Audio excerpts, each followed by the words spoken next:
I'm Arian H.R. Magaw po from Quezon City. Okay. I'm Isabel J. Pichi from Las Piñas City and I'm 13 years old po. Thank you. My name is Lynn. You can call me Miss Paalo. I'm 29 years old already and I'm a single mother. Wow! Open siya.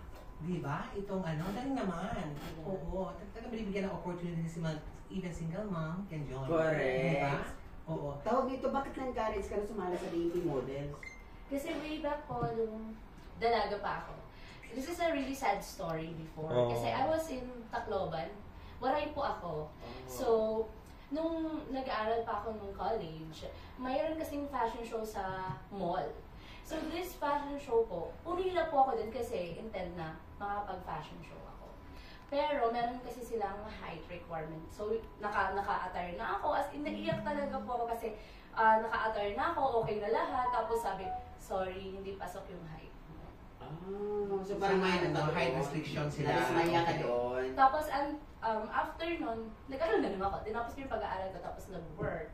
Then, after nun, pumunta po ako dito sa Manila. Then, nakita ko po yung DMP na meron silang workshop, which is, dun po yung nag-start yung career ko sa modeling. Sabi ko, gusto ko maging legit na model, na may certificate ako na sasabihin ko sa sarili ko na, Dito lato ka. yes, Yes. title po. Matagal ka na sa DP Models. At 2022 po ako nag-start. Meron ka na. Going 3 years na next year, di ba? So si Arian naman. Arian po. Yeah, tama. So Arian, kamusta naman ang experience mo dito sa DMP? Lapit ka sa may... And you are very young, di Yes ba? po. I'm 15 years old po. And yung experience ko po sa DMP po is super saya po, super organized, and super ma-appreciate niyo po talaga yung mga certificate po na binibigay nila.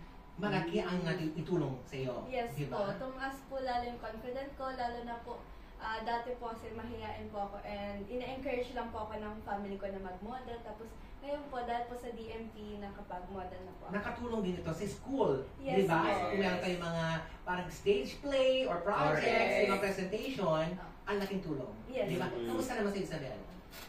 The experience. Oo.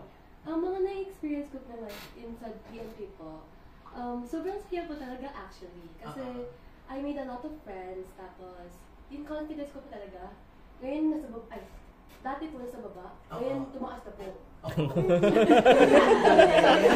laking factor, di ba? Correct. So pinangarap mo talaga kasi you've got the looks, the height, okay? And kinita, di ba? Alam mo Oo. yun ang kinita sa atin, di ba? Maganda siya. Oo. Dahil sila magaganda. Oo. Kasi Correct. sila kinita, iba kasi pag kinita sa atin, parang Korean looking, di ba? Parang malaking tulong din K-pop, na. oo. Class factor kasi mga ganun. Class factor. Oo. So, anyway, yung DMP, saan ba ang training na nagaganap? Correct. Sa Wild Dog po kami na-train.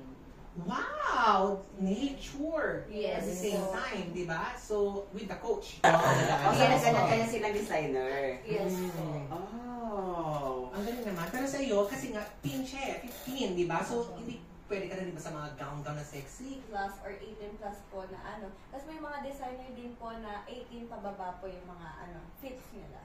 Eh, sa'yo naman, Isabel. How young are you? Pa? How young? 13 po ako. 13! Bata. Wow! Searching ka pa? 13 Opo. ka lang! But, ang galing ha? Grabe. So, syempre, pero sa looks mo kasi, baka mamaya mabigyan ka na medyo showing your skin, di ba? O pinagbabawal ng Bawal parents pa. mo na yun. Pinapayagan naman po nila ako, pero limited po talaga yung mga damit ko po. Yeah. Ay, wala akong damit.